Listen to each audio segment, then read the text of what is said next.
आज की इस वीडियो का टॉपिक है problem on average unit method.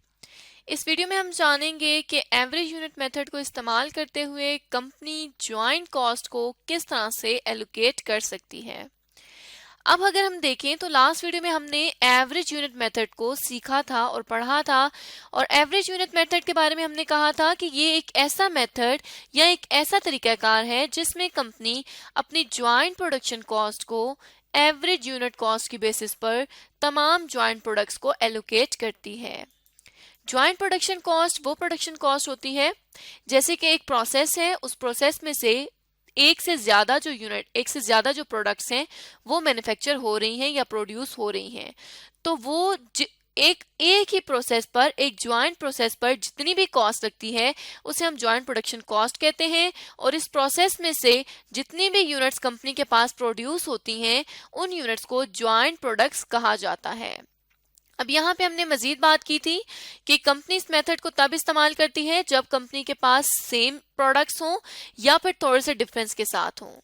उसके अलावा हमने यहाँ पर एग्जाम्पल देखी थी और एग्जाम्पल के थ्रू हमने एवरेज यूनिट कॉस्ट कैलकुलेट की थी, जिसके लिए हमने देखा था टोटल ज्वाइंट कॉस्ट को डिवाइड करना था टोटल यूनिट्स के साथ।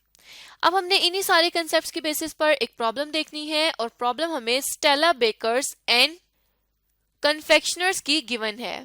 इसमें हम अगर चलें तो रिक्वायरमेंट की तरफ आए। रिक्वायरमेंट में कहा जाता है कि allocate the joint cost among all types of biscuits using average unit cost method. हमने एलोकेट करनी है ज्वाइंट कॉस्ट तमाम तरह की जो बिस्किट्स की टाइप्स हैं, उसकी किस्में हैं, उसके ऊपर हमने इसको एलोकेट करना है, डिवाइड करना है एवरेज यूनिट मेथड को इस्तेमाल करते हुए। तो हम यहाँ से क्वेश्चन पढ़ना स्टार्ट करते हैं।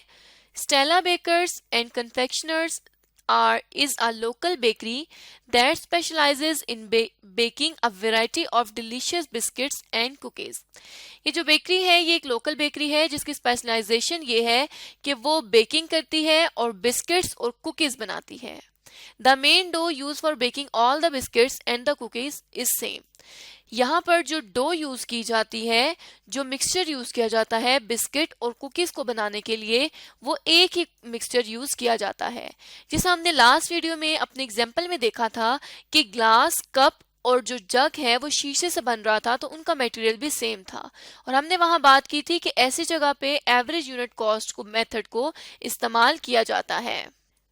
तो मतलब ये हुआ कि यहाँ पे हम एवरेज यूनिट मेथड या average unit cost method use कर सकते हैं। After the preliminary preparation and baking of the dough, the biscuits and cookies are treated with different kinds of ingredients based on the flavor the bakery wants। जब ये biscuit बन जाते हैं, bake हो जाते हैं, तो उसके बाद इसके ऊपर डिफरेंट तरह के फ्लेवर्स जो हैं वो लगाए जाते हैं जैसा भी बेकरी चाहे। This may depend upon the customer's demand, the biscuits and the cookies। ये जो फ्लेवर्स हैं ये कस्टमर की डिमांड पे डिपेंड करते हैं। So the stage can be called as split off point, and after this point all the different kinds of biscuits will incur individual cost।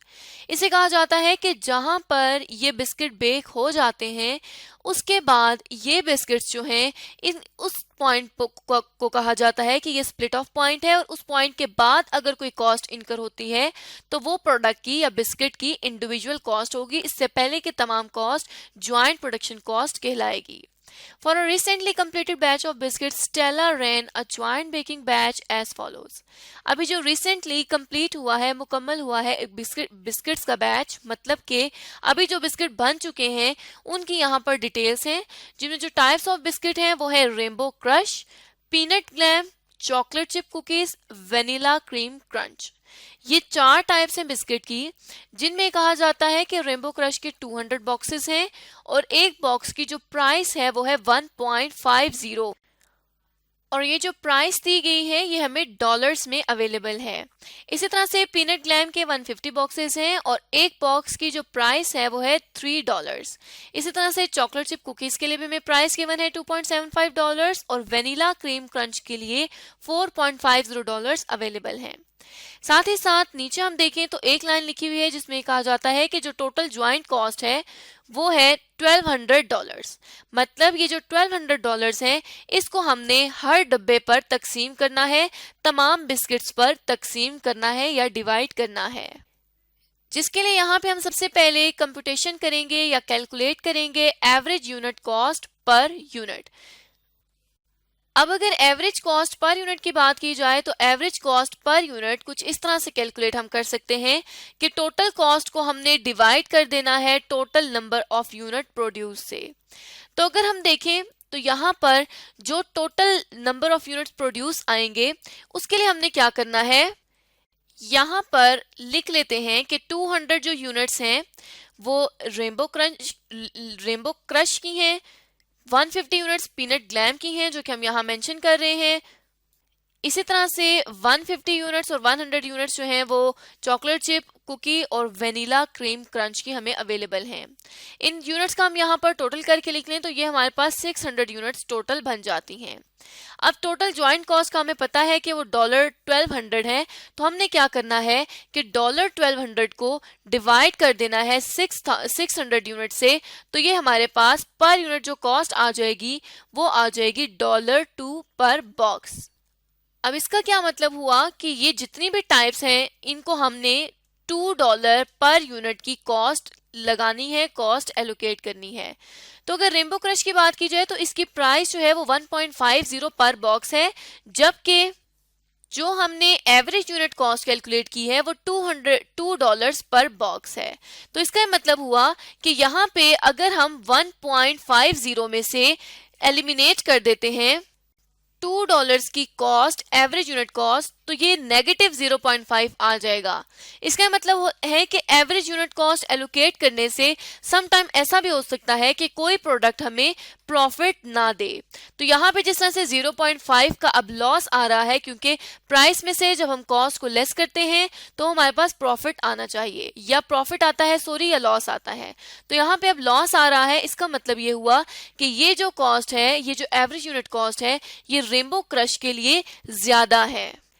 इसी तरह से अब हम यहाँ पर हर यूनिट की कॉस्ट कैलकुलेट कर लेते हैं और एलोकेशन करते हैं ज्वाइंट कॉस्ट की।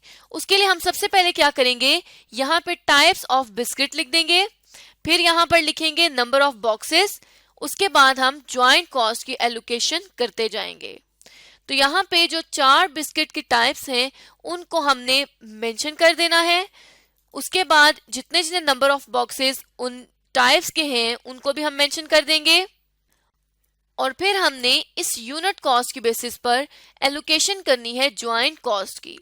तो उसके लिए हम क्या करेंगे कि यहाँ पर 200 नंबर ऑफ बॉक्सेस हैं, इसको मल्टीप्लाई कर देंगे $2 के साथ जो कि पर बॉक्स की कॉस्ट आई है।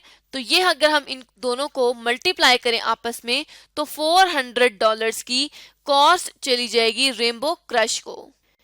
मतलब 200 डब्बे बनाने पर कंपनी की जो कॉस्ट है वो आएगी $400। इसी तरह से नेक्स्ट के लिए हम क्या करेंगे कि 150 को मल्टीप्लाई कर देंगे 2 के साथ और ये हमारे पास $300 की कॉस्ट आ जाएगी।